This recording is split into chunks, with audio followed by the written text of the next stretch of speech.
మాజీ ఐఏఎస్ అధికారి పివి రమేష్ ప్రభుత్వం మీద మనసులో ఏదో పెట్టుకుని ల్యాండ్ టైటిలింగ్ చట్టం గురించి ఏదేదో పోస్ట్ చేసేసి మళ్లీ చెరిపేసి మళ్లీ రాసేసి ఏదేదో చేద్దామనుకుని బొక్కబోల్లో పడ్డారు. ఇంకా అమలులోకి రాని ల్యాండ్ టైటిలింగ్ యాక్ట్ను అడ్డుపెట్టుకుని జగన్ను దెబ్బతీసేందుకు టీడీపీ శతవిధాలుగా ప్రయత్నిస్తోంది. ఇందుకు మీడియా తోడైంది. ఇప్పుడు మాజీ అధికారులు కూడా కలిసి వస్తున్నారు. రిటైర్డ్ ఐఏఎస్ అధికారి పివి రమేష్ అదే పని చేశారు, కానీ దొరికిపోయారు. తన స్వగ్రామంలో ఉన్న భూమికి సంబంధించి మ్యూటేషన్ జరగలేదని ట్వీట్ చేస్తూ తన ఆవేదనను పివి రమేష్ వెళ్లకక్కారు. అంతలోనే మళ్లీ దాన్ని సరిదిద్దేసి ఇంకా ఆ ల్యాండ్ టైటిలింగ్ చట్టం అమల్లోకి రాకముందే ఇలా జరిగింది అంటూ ఇంకో 2 పదాలు కలిపి మళ్లీ పోస్టు చేశారు.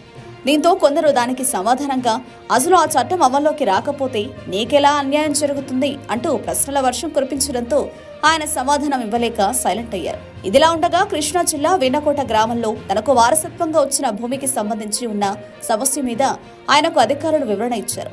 ఆ భూమిలో పివి రమేష్ తో పాటు ఆయన సోదరులకు కూడా భాగం ఉందని, ఈ క్రమంలో భూమి మ్యూటేషన్ కోసం వారు కూడా దరఖాస్తు చేసుకోవాలని అధికారులు వివరించారు. ప్రభుత్వ నిబంధనల ప్రకారం మ్యూటేషన్ కోసం పలు పత్రాలు సమర్పించాల్సి ఉండగా రమేష్ అవేవి చూపించకుండా దరఖాస్తు చేశారని, అందుకే ఆ ప్రక్రియ ముందుకు సాగలేదని తహసీల్దార్ తేల్చేశారు. దీంతో అనవసరంగా ఎల్లో మీడియా ట్రాప్ లో పడి పరువు పోగొట్టుకున్నారని ఆయన నెటిజన్స్ విమర్శిస్తున్నారు. ఆయన భూముల మ్యూటేషన్ దరఖాస్తును తహసీల్దార్ సరదాగా ఏమీ తిరస్కరించి ఉండరు. ఏదో వివాదం ఉండే ఉంటుంది. అది బయటకు వస్తే అసలు విషయం ఏమిటన్నది తేలుతుంది. పైగా కింది స్థాయి అధికారులు సరైన వారు కాకపోయినా సామాన్యులను ఇబ్బంది పెడతారేమో గానీ ఇంత సీనియర్ ఐఏఎస్ అధికారితో ఎందుకు పెట్టుకుంటారు?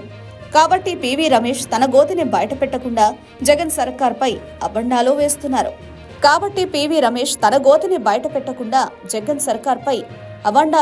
వేస్తున్నారు.